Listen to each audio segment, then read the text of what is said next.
Hey there, and welcome back to the Parable Podcast. I'm Danielle Zapchenk. We are going to hear from fellow podcaster and author Jeanette Tapley as we discuss the beauty and challenges of friendship in our own lives. Jeanette talks about one time when she needed friends the most. You're not okay. And I think that it would be good for both of you to come out of the cocoon. Come out. And so we did. And my friendship with Juliana is honestly what pulled me out of a really, it wasn't a dark season yet, but it could have been. It was this time where she just kind of that fishing line, she kind of hooked it and then just kind of slowly tugged us out the door, because it was well, this isn't what we're supposed to do. We're supposed to stay home. And she's like, well, I think that you guys need to be around people. Here's my conversation with Jeanette Tapley. We have Jeanette Tapley with us. Jeanette, thank you so much for being here. You are an author and a podcaster.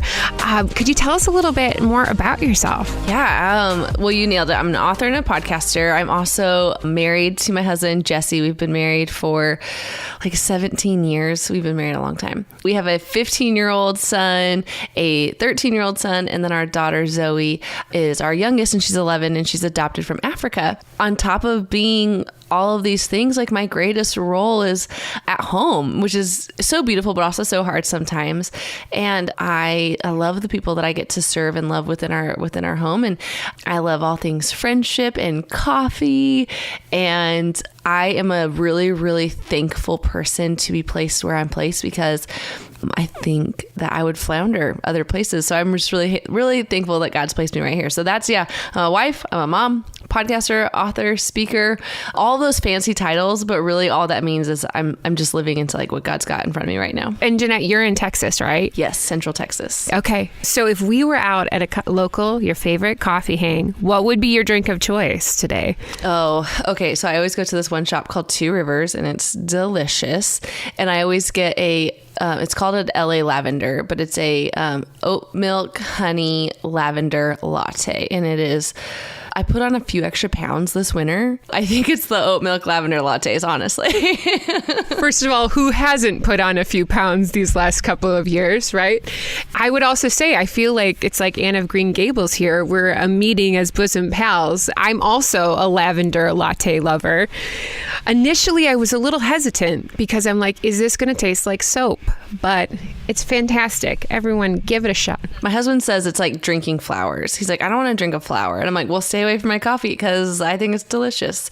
What's your go-to when you're out at a coffee shop, your go-to hang? What's your favorite thing to order? Usually it is a caramel latte, and usually almond milk. I love oat milk. I think it's fun to try the different milks, but caramel latte is my jam always. It's my love language. I think the lattes last longer at a coffee shop, especially with friends. So I think we're in good company. So you talk a lot about friendship. Can you tell me, who was your first friend you ever had? Oh my gosh, that's such a sweet question. My first friend is my cousin. My cousin Melissa is one of my very, very best friends. And now with life and being grown-ups, we don't get to chat or see each other as often, but she's my first friend. On top of my sisters. I have a big sister who would say that she is my first friend, and she's the oldest, and she would have to be right. But my cousin was my first friend for sure. And we've done a lot of really fun and exciting things together since growing up together. But yeah, my cousin, she's the best. How would you say friendship has evolved for you? Because when I think about friendship, it's very different from when you were talking about with your cousin as little kids. It's just kind of hey, do you want to play? Okay, good. And then you kind of go through, high school friends, college friends is very different. You could literally just walk down to people's room, say you want to grab pizza. But as we get into adulthood, friendship can be a little different. It's great. It's still beautiful, but sometimes there's some challenges to it. So what do you think? How's that kind of transition for you? Yeah, I think high school friends are whatever club or sport you're in, those are your friends, right? That's who you are with for the next 6 weeks. So that's who's going to be your friend. And then college, we do have those let's go grab this, or you're kind of on your own for the first time. So you're able to check out and see what you like and what you don't like, or you join a sorority and you are given a group of friends, and just like we did in high school. And so I think as we grow, we see friendships as a luxury. And with that, in our busy schedules and raising kids or working, those luxuries are the first to go out of our schedule. And friendships tend to be the first luxury we lose. And it's devastating to me because as we lose those people, as we walk away from those relationships, and not fully walk away, but we're not making time like we once were, we're isolating ourselves, or we're putting all this pressure on our new spouse or in our job, in our kids. And there's all this stuff to like find community within the things that we're doing, instead of the relationships that God has given us to hold us up. The Bible really says like a cord of three is not easily broken. If you are alone, there's no one to pick you back up. But if you're with somebody else, you can stay warm through the night, or someone can pick you up. Or there's just verse after verse about community and being brought into community and why it's good for us. And so when we lose that luxury of friendship, we are seeing more and more, and I think the last couple of years have shown us what isolation does to our mental health, what isolation does to our faith and our well-being. And so I think that that's the big difference. I think that we lose this luxury in our lives, and then we have to figure out how to do it. And so there's all these things saying like adult friendships are just so hard. Like, why is it so hard? Well, because we haven't made the time. And if you look at your schedule now, I'm sure you're jam-packed. And in a couple of years ago, you were probably like, I could never be busier than I am right now. But your plates look totally different. And so we have to find ways to incorporate this luxury of life into our daily life. And that's part of what friendship looks like to me. And it's interesting too, as a parent, I'm modeling what friendship looks like as a female. And then also I have a daughter too. She's 12. And so it's like that weird stage of middle school and trying to figure out what friendship is like. And it's so funny how it's like mirroring what I went through as a kid. And so what is it like? Because now you have boys and you have a girl, to help your kids understand how to find good friendships. Our oldest lucked into this friendship group. There's about 4 boys that are just the best. They're nerdy and smart and athletic, but like also dramatic. Like one of the kids is a fantastic theater performer, and they're just like the quirkiest little crew. And so with him, I'm like, hey, have you seen the friends lately? Like, have you seen the crew? And he's like, no, we're going to hang out later. And so to him, I don't have to worry much. To him, there's been conversations of, have you shared your heart about your struggles here? Like, have you told your friends that you're talking to this girl? Like for him, it's teaching him to open up and to lean into friendship, because I've told him, like, if you start having a sin struggle that you don't allow me to know, you need to let your friends know, because this is the next stage of like life where your friends start holding you accountable. So we've talked about that with him. Our middle son is our popular kid. He's just like always chasing that popularity, and it's very much like looking in the mirror. He tells us all the time how strict we are. We are strict parents, and we are not that strict. But he tells us all the time, and I'm like, hey, the more you tell me how strict I am, and the more that you tell me that your friends don't have these same boundaries, guess what you don't get to do? Hang out with those people. Think about it, kid. But it's like teaching him like, hey, and I explained it to our boys when they were talking about dating recently. I said, we are a family and we go to a bowling alley, and our family puts up bumpers, like just like we are going to put up bumpers. I need to know the friends that you're hanging out with. I need to know if their family has similar bumpers or any bumpers, because I need to know then how much overseeing I'm going to do. Because if both families have bumpers up, that ball's just going to like bounce back and forth, and no matter what, it's going to make its way down, right? But if it's going to gutter ball because somebody else doesn't have similar boundaries to us, then you're kind of in the gutter, and we don't want that. So that's kind of what we talk about with our kids, our boys. Like, here's what this looks like. Having a daughter in middle school, first of all, how dare you? Nobody told me. Nobody told me. Like, hormones are such a beast. And I have just looked at her friends' moms and been like, please give us grace. Like, give us some time. We're sorting out some feelings. But at that same breath, I have to look at my daughter and I have to say, let's give them some grace. They don't know what they're feeling right now. Like, by the time you have your feelings sorted out, they might be struggling. So let's have some grace for our friends. And I think that just translates to adulthood too. Like, let's have some grace for our friends. Let's assume the best. If there's a boundary that needs to be put up for a short time, we'll put that boundary up. But with our daughter, that's kind of what we're saying. Like, okay, let's take a breather here, or let's have a conversation with the mom. Like, let's go have coffee with the parents. Like, let's hang out together. It's super inconvenient for me because just because she's friends with the mom doesn't mean I am. Luckily, there are cases where I am, but that has been the conversation of like, for the life of me, literally don't know what's going on here. So please give us some grace to figure it out. Yes. Oh my gosh. Amen. And prayers are with you, Jeanette. I feel it. It is so hard because I kind of remember like looking back on myself in that same moment. So I'm like, I get it, but it is really challenging. And you're right. The grace aspect is so important because we really don't know all the answers. And also you're giving them the tools to kind of think like, okay, what's going on in their life? Does that have any play? And it isn't probably about you. So I feel it.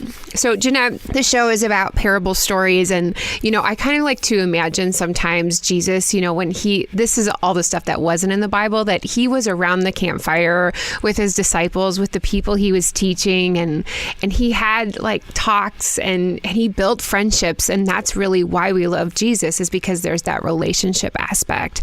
So what about friendship, or what about your parable story would you like to share with us today? I love that. I think Jesus is a really good friend, and I think he modeled friendship for us in a really, really unique way. I would love to share just a story of my best friend, Juliana. So Juliana and I met, we were at a gym. Actually, the really crazy thing is how we met is through adoption. And so we have some mutual friends who set up like a family scavenger hunt. It was really fun. And there was three families who we were in process. I guess all of us were still in process. So nobody had brought their kids home yet. But Juliana and Max showed up and they have their kiddos with them. And so we're all just like scavenger hunting, and it's just this wildly fun night with all families. And so we get to know each other just there, like talking and chatting. And then I bumped into this girl 4 more times within a week. And we were both like, oh, we didn't realize how much we had already connected or like been around the same places until we like knew each other. And then she'll say like, this new chick in town's like following me. And I was like, oh my gosh, like, because I was newer to this area, and I was like, oh my gosh, I like didn't know that we lived in the same neighborhood. So we went to the same pool together. We went to the same gym, all of these crazy things. And so they actually weathered the last part of our adoption with us. And that was probably the hardest part. As anybody can obviously know, like the end of a marathon, if you've run in a marathon, is the hardest part. There's nothing in that gas tank left, and it's just like a trudge. It's one foot in front of the other, and that's what our adoption was like. And so then Zoe comes home, and you're supposed to cocoon. Like you're supposed to like stay home and not do anything, and like make sure your house is a really safe place for your kid. It's kind of like the end of your pregnancy, or like the beginning of like the newborn stage, where there's like, let's just stay home and just learn one another. So I was like, we are supposed to cocoon. That is what we are to do. Zoe and I can't cocoon. Zoe and I did not enjoy cocooning. And so we set up our house as a very safe space really quickly. And then we started going crazy. This sweet little girl that we brought home is deaf, and she had no language. And I'm teaching her sign language as fast as I can, but also like, how do you teach a child that doesn't know a word for something, the word for something? Like it was a fascinating time. And so we're just kind of like honestly sitting there watching Frozen on loop, because I'm like, this is all I know to do. And she loves it. So I'm like, whatever. And so my best friend Juliana was like, hey, let's go to the park. And I'm like, well, we're not really supposed to go do anything. And she goes, you're not okay. And I think that it would be good for both of you to come out of the cocoon. Come out. And so we did. And my friendship with Juliana is honestly what pulled me out of a really, like, it wasn't a dark season yet, but it could have been. It was this time where she just kind of like that fishing line, like she kind of hooked it and then just kind of like slowly tugged us out the door, because it was like, well, this isn't what we're supposed to do. We're supposed to stay home. And she's like, well, I think that you guys need to be around people. And so her daughter is actually maybe like 6 months younger than Zoe, and they are best of friends, and that's just the best. But Molly and Zoe would just like run around and play, and we would just be free of like, our cocoon isn't shackles, but it was just that moment of realizing that like we need to be outside. And honestly, this lesson to me was Zoe and I need people. Zoe and I are great. Like we are mother, daughter, thick and thin, all of that. But it proved to me once more that we needed people to speak into our lives and to hover around us so that we both felt loved, because as they filled our cups, then we could pour out to one another. And it was a really significant moment. And there's times where I look back at like the first 6 months of Zoe coming home are very blurry, very, very, very foggy in our life. And I look back and I see those high moments of this is when we were brought out, or this is when Juliana loved us really well, or this is when that family brought us that delicious lasagna. And all of those things are moments of friendship and moments where people leaned into us and leaned in for us and loved us really, really well. And so all of that to say, like, that's my story of my best friend, Juliana. I'm an Enneagram type 9. I don't know if you talk about Enneagrams on this, but she's like a 2-3 or 3-2. So she's a very strong helper. And she's the one who taught me I could do more than one thing in a day. I'm like, oh, I can't. We have got a doctor's appointment later. She's like, okay. Is it right now? I'm like, no, it's at 4. And she's like, okay, well, you can swing by and play first. I'm like, oh, I didn't know I could do that. And so her example to me of pulling me out of loving us well in that season was just continued proof that we need people around us. And even if we don't really know what we have to ask for or what we can ask for, if we have somebody just there to ask those questions, it's really, really, really, really impactful. And so that's that. I know that's not as long as it probably could be, but I can talk about Jesus and friendship too. Well, that's so good, Jeanette, because I think we see God's faithfulness. Sometimes we think we just like need God to come down and just be with us. And obviously he is, but he shows that in so many ways. The people, the lasagnas, the play dates, like he's there and present because he's utilizing your community of people. So how would you say, like going back to the beginning, like how did you build that friendship with Juliana? Was it fast friends because you both were going through that adoption process? Was it quick, or was it something that you built over time? So Juliana's family was actually the only family not currently adopting, which is funny. They were just hanging out with a ton of adoptive families. So our friendship honestly was kind of a slow build. Like some of that stuff, like especially near the end of the adoption, I would call her and be like, oh, hey, this is the latest update. I forgot to update you. And so it was kind of like this slow, like meandering kind of thing. One of the things that was really sweet that her husband did actually. So the beauty of our families is Jesse and Matt are best friends. Juliana and Jeanette are best friends. They have an oldest son that's really, really good friends with my boys. And then Molly and Zoe are best friends. And so there's no way around it. Everybody's just best friends. So the beauty of it was Matt one time, right before Jesse had left to go see Zoe in Africa, set up a prayer meeting. And just, it was in our home. We all went to the gym together. So there was enough camaraderie, but it was showing that he cared enough to say like, hey, we're going to pray over you before you go. And we're going to bring you food for Zoe. We're going to bring you money. Like just really, really kind. And then after Zoe came home, there was one day that all of us were sitting at the park. I think the big boys were off like skateboarding or scootering around. The dads had the girls in the swing set. And then Juliana and I were sitting by one of the playscapes with their littlest one, Fisher. And I looked over at her and we had just done life. Like we've just been like doing things together, like every other week, date nights together, stuff like that. Like we just kind of inserted ourselves into one another's like lives and day to day. And there was one day we were sitting and I looked at her and I said, we have the friends that actually were a part of the scavenger hunt. I said, I really want a friendship like they have. They have this beautiful friendship where they just go together. Both families just go together. If one is sick, the other family's probably sick because they just shared the same bugs, like family dinners and all of that. And I said, I want a friendship like that. If that's what you're interested in with us, like, can we do that? It's like a DTR, like we're determining the relationship. Like, do you want to be forever friends? And do you want this to like go the distance? Because I need that in my life. And I only have this opportunity with you. Like, can we be forever friends? And can we do life like this? And we kind of like giggle now because it was like, will you be my friend forever? And so it was. And that's kind of like at that moment, it switched for all of us because it wasn't just this casual friendship anymore. It was a pivotal switch in our friendships where we were like, okay, we do life with them now. Like, and we invite other people into doing life together, but it is, we have traveled together, like all of our families, our kids just do life together. There's an emergency or a death, like there has been, we are there. We are some of the first called and vice versa. We got some terrible news about my father-in-law and they were some of the first people we told. And it was just this consistency of having people in your life who care for you and will care with you. It started as like a dating relationship. Like you're just kind of like liking each other and walking around and doing stuff together. And then I was like, can we do this forever? That's good, Jeanette, because I think we think it's going to be like a quick opportunity. I mean, one, you got to get to know each other a little bit. Like, do we jive? Not to say that we have to have the same mindset and we believe exactly the same thing, but it is a building process. I would say even for my best friend, especially in those like young kid stages, my husband would say, what did you guys talk about? Because if we would go over to play dates, I'm like, well, technically nothing. I mean, because somebody's trying to eat a Lego. I don't know. It took that process of building and it does become something beautiful. I mean, you have to put work into it. Any relationship, you're going to have to put work into it. Have you ever experienced something where you had to say goodbye to a friendship? Yeah. And I don't think we talk about friendship breakups or friendship failures or anything like this enough. And it's because it's hard. And I think it's because it's hard and it's because there's shame. If you failed at a friendship or if a friendship was failed against you, sometimes we feel like that's on us.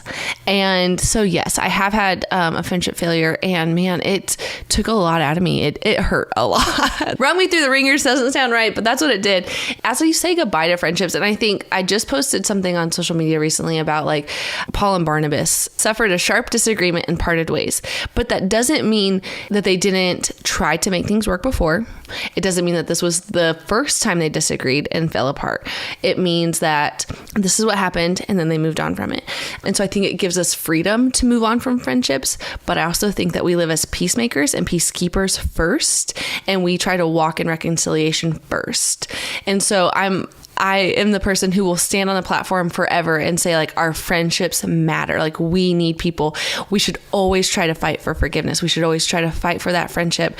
But there is times when it will be done. And then we have to walk away peacefully and we have to walk away with our heads held high and keeping their name safe in our mouths. I think that's just like a promise that we carry out. And sometimes it'll be true for you and sometimes it won't. And sometimes it'll be true for their side and sometimes it won't. But we do the best that we can to live at peace with everybody. And I think that that's where that comes in. Yeah, I've definitely had some friendships over the years. And also, like from our childhood or elementary school. And you just like come through and you're like, oh, why did that have to happen? But, I really think it is, as hard as it is a building process. It's a refining process for us, recognizing where we need empathy and grace, like you talked about earlier. It's really difficult, but everyone can relate to that. We all have those experiences. And it also just helps us to better sort and kind of redefine what friendship looks like for us in the future. Yeah. And I think sometimes it comes into the seasons that we're in. If you were having a friend that you were going to brunch with every Saturday or Sunday or going out with, and then you get married or you have kids, that time is changing. So sometimes that means that friendship might be changing or friendship might be ending. Again, it goes to like your season. What season are you in? We're not guaranteed to have the same friends forever. Actually, statistically speaking, our friendships only last about 7 years. You kind of can look back 7 years and be like, oh yeah, I'm not as close to that person as I once was. And that means for the ones that we long for, the ones that we are fighting for, like we pursue them. But at the same time, you're probably not the same person you were 7 years ago, and neither are they. So you have to continue. It's like a marriage. We continue relearning and re-knowing those people. And I just think that part of that process is just understanding that if it's time to let go, we have to let go, because we can't fight for something if it is out of season. Like it just doesn't make sense. And I go back and forth. I'm like, but always fight for friendship. Yeah. I mean, I have that same personality. I want to see the best in things. And I think I just want to fight for my people to assume that they're thinking the best of me as well. And so when it comes to an end, I'm a very emotional person. So like, I'll have to just work through it, and it takes some time because now it's just gone, and it's confusing and it's hard. I had to go through that season recently, and I just was like reminded where Jesus was just like, I felt like knock, knock, knock, like, hey, I know you're like working through this, but you're focusing so much on this relationship. Do you remember me right here? And, going back to that first friendship with Jesus and relying on him, even when it is hard and it's awkward. And when I was in that season, the verse that I would just continue to pray, because it is a refining thing. And it is one of those things where it's like, okay, God, bring me back to the heart of you, like bring me back. But I would pray that search me and know my heart. There's no wicked way in me. And then it would be like, okay, I believe that you did that. And I believe I can walk in peace now. And I will keep my eyes focused on you on the cross. And I will keep my head up. With Paul and Barnabas, they suffered a sharp disagreement and they parted ways and they continued on their ministry. That was it. And so that was my biggest lesson lately, where it's like, okay, a sharp disagreement has happened. It's time to walk separate ways. But it doesn't say, and Barnabas's ministry ended right then and there. It says they continued on. And so it was like, okay, well, then we continue on and hope that God's got great things for both of us. And it's hard, man. It's really hard to say goodbye to a friendship. And I think what's harder is when it ends with like a sharp disagreement, or when it's a known end, instead of like, oh man, it's been 6 months and I haven't talked to Becky. Like, what's going on? You know, like that kind of thing. I think that that's like grace for being in the seasons that we can be in. But when there is a sharp disagreement, it is very, very hard to recover and to find the grace for ourselves and the grace for that person to heal and to overcome that, because it just can be really hurtful and it can be really dangerous to our own spiritual hearts, I think. Yeah, it is. Yeah, because it just kind of gets into like this tornado of emotions and you're cycling back and you're not moving forward. Jeanette, tell me about, if you could talk to somebody who is kind of, got out of this season of isolation, or maybe they're new in town, or maybe they're just like, you know what, it's been 7 years. I kind of need to find somebody else to be my friend. What encouragement would you give to them to start seeking that out? I think the best way for us to like see and find new friends is to pay attention where we're already going. If you're in a MOPS group, or if you're in a Bible study, if you go to the same gym every couple of days or every day, if you frequent the same coffee shop, wherever you're already frequenting, put your phone down and look around. And I think that as we look around, we see people in front of us. And I think our digital era has gotten the best of us sometimes, where internet friends are the way to go. And I love internet friends. I have some of the best internet friends, but I can tell you the people that are in my day-to-day or in my real life circle, they are the ones that know me best and can call me out. And so that means having to walk into a room, look around. My best tip is to compliment somebody. Say, hey, cute shoes. Now they might be like, oh, these old things, gross, garbage. And it's like, okay, most women are really bad at taking compliments. But if you just break down a wall, like even a tiny little chip off of their armor, and just be like, hey, I really like that bag, most of us are going to be like, oh my gosh, yeah. And have those conversations. Like, what kind of coffee are you ordering? Or do you mind if I set my computer here? Or I don't say play stupid. I don't mean that. But if you go to the gym and you didn't fully hear what the instructor or the coach said, ask, oh, hey, did you hear what they said? Oh, shoot. Like, engage in conversation with people around you. That's the best way to start to know people. It's just one of those things, like, we expect people to know us, yet we don't know anybody. So we have to engage in conversation. And so I know that as an extroverted person, that's a little bit easier for me. But at the same time, being a new person in town, I've had to do that. Like, I've sat outside of a gym before and like, okay, because I came from my hometown, so like I knew everybody. So I sat in the gym or sat in the parking lot. I'm like, okay, you will not know a single person when you walk into this building. And that's okay. All you have to do is find out one person's name today. Just ask one person what their name is and then do that. And then if you're looking for friends, if you don't already frequent those things, start. Like, go to we call it the jumpy place, but go to like the bouncy place, like at the same time every Wednesday, and start seeing who you're going to see. And just pay attention. Biggest tip I have is pay attention and compliment. I know. I remember one of my friends is like, how do you start talking to people? And my husband also asked, like, how did you find all that information within 5 minutes? And it's really just about asking, not in an inauthentic way, like to be there, to be present, and to talk to somebody. Because, you just like ask, well, how did that make you feel? And then they just get into it. Obviously, you want to build that over time, but it's just being present and just showing up and asking the questions. So thanks, Jeanette. That's great. You are an author. So it says your book is It's Time for Jesus. Tell me what's the premise of that? What was your heart going into writing that book? Yeah, It's Time for Jesus is a 30-day devotional, believing the truth of who you are right where you are. And my heart was, this one day, I just remember praying, like, God, just make me who you want me to be. Just like change me, make me who you want. And I kept envisioning this like version of me walking around a classroom, which I'm not a classroom mom, but like walking around a classroom with a nice, like either French twist bun or like a nice tidy bun on top of my head and a pencil skirt and a blouse. And I can tell you things that are not me. A French twist is not me. A nice bun is not me. I actually fixed my bun before we started recording so that It was a braid. Otherwise, it would have been very messy. And I do not own a pencil skirt. I've never owned a pencil skirt. And I don't own blouses. And so I was like, God, make me that person. That's who you want me to be. Make me that person. And I just heard him whisper so clearly to my heart, like, I made you to be exactly who I wanted you to be. Like, I like you. I like you the way that you are. Do we need some refinement? For sure, like always. But like, God's like, I actually like you, like a lot.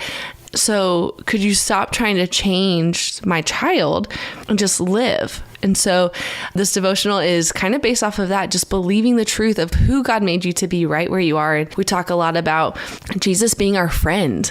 I'm a pastor's kid, so I was raised in the church, and I never needed God to be this like almighty father. I always just saw him as my friend, this safe place that I could run to. And so I just assumed everybody saw him as that. And I have grown up to realize that some people need to see God as this like really strong father. Some people need that strong tower. Some people need that Abba, like that like daddy version of him. And some people don't know that he's actually our greatest friend. There are stories of Moana, the gospel as told by Moana, because I am a Disney fanatic. And the beauty is I believe that God speaks to us in anything and everything that if we allow, like if we can like open our heavenly eyes kind of thing. And so I actually had this conversation with Gary Thomas one time, and I said, I have found no greater like holy ground moments than standing before the Disney World castle. Like God has spoken so clearly to me there about some really great things. And he's like, well, Jeanette, like God speaks to us everywhere. So yeah, I believe that God can speak to you at Disney World. I'm like, thank you, Gary. I needed that. Like he's like, yeah, sacred pathways. So there's this moment at Disney World in the book where I am like sobbing to the fireworks, and Mufasa appears on the castle and says, remember who you are. And then all of a sudden the Hercules song starts playing, and it talks about like, it's talking about like the gods, quote unquote, but I like hear it as like, I will please my God. I can go the distance. I can do what God's told me to do. And it's just like this holy moment. And so there's those stories in there. There's journal prompts in there. And we talk about Shadrach, Meshach, and Abednego a couple of times, and how that even if moment, but also they lived inside the furnace when the guards who pushed them in there died because of the heat. And they didn't even smell like smoke. You have shorter hair, but I'm sure this happens to you. You can walk by a campfire and smell like smoke for the next 4 days. They were in the fire. And so there's just like there's those, Juliana says it's like reading my journal and just like gleaming what I have gleamed from the Bible. So it was a labor of love. It was probably the hardest thing I've ever done to write this book, but it is one of my very favorite things that God has walked me through. And I'm really proud of it. I really like it. It's the beauty of it is one of my friends was doing it, and so 30 days, like I said, and I didn't hear from her. Like she kind of like disappeared, and she called me and she's like, oh my gosh, I'm so sorry. I've been doing your devotional every day, and it's like I'm having coffee with you, so I've forgotten to call. And I'm like, please don't forget about me. so oh my gosh. Yeah. How funny is that? Oh, Jeanette, I loved what you said about in the beginning when you were describing the book about believing the truth of who you are. Has there been a moment, and I know we're getting to the end of the show, have you ever had that moment where you really didn't believe in who God created you to be? I think we talked about that friendship breakup a little bit ago. And as someone who stands on a platform that screams friendship, walking through my own trial, walking through my own failure with a friendship made me feel like a failure and made me feel like a fraud. And for the past year, I walked in a lot of fear of, I've talked about it, but I haven't really talked about it. And I probably won't share about it. You know, like I'll do what influencers do, you know, and like talk about it, but not like share my story. But I think that I was afraid if people found out what I walked through or what I kind of suffered through, they wouldn't find me trustworthy as a friend on the internet or somebody who cares about friendship. And so for sure, there was a time I am overcoming it now, but there's been some battles of believing who God made me to be and the platform that he's given me and the truth that I'm supposed to speak, and just being like, I don't know if this is for me anymore. So. Yeah. Well, Jeanette, for meeting you this few moments, I mean, I see your authenticity, and I think that's what really matters is the authentic nature, because we can talk all we want about friendship, but if I met somebody be like, oh, I only have best friends and I've never had a relationship go south in my life, well, are you even going below the surface then? Then I'm really questioning, the realness of you. So I appreciate that about you. And yeah, I think that's what resonates for why people listen to your podcast or read your devotional or just watch you on Instagram, because that's what people want to see, to know, okay, yeah, yes, I don't know everything about her, but I understand that we do have this connection. And obviously then you're helping people draw closer to Jesus through that. So thank you so much, Jeanette. If people wanted to get connected with you, how can they do that? The best place is Instagram. I would love for us to be friends over there. I'm at Jeanette Tapley. And then everything that I do as far as the internet or anything else is at JeanetteTapley.com. And you can follow everything there. There's a couple podcasts. There's blogs. There's a Friends of Jeanette blog. There's lots of stuff over there, but Instagram is where I'm at the most. And then I will probably talk you to death and direct you to all those places anyways. All right. Well, Jeanette, thank you so much for being on the show today. We appreciate it. This has been a fun conversation. Thank you so much. Thank you. My conversation with Jeanette has got me reminiscing about my friends from my childhood, the teenage years, college years, and even adult friends that I have right now. There's some hilarious things, some hard things, and some beautiful things that came out of it. We all have people in our lives that have been there for a season, and I truly believe those friendships matter because they've taught us a lesson, and we're able to look for what we need in future friendships. Some takeaway questions to think about or journal about if you want to be able to reflect some more about what we discussed with Jeanette today is: number one, what have you learned about yourself from a previous friendship breakup? Number two, it is so easy to cocoon ourselves from the world, but the reality is we need each other. So who is it that you can text right now to ask out for coffee, a walk, or dinner this week? Thank you so much for listening. Please subscribe to the show wherever you listen to podcasts, whether on Apple, Spotify, or even on YouTube, and leave a rating or review that helps others find out about the Parable podcast. And I'd love to connect with you more. You can find me hanging out on Instagram or Facebook. It's at Danielle Zapchenk. That is Zapchenk. If you have any questions or you need more information about today's show with Jeanette, all of the show notes are available at daniellezapchenk.com. That is going to do it for today. Thank you so much for spending time with me. Remember, your parable showcases the beauty of a good friend. We'll see you back again next week in the Parable Podcast.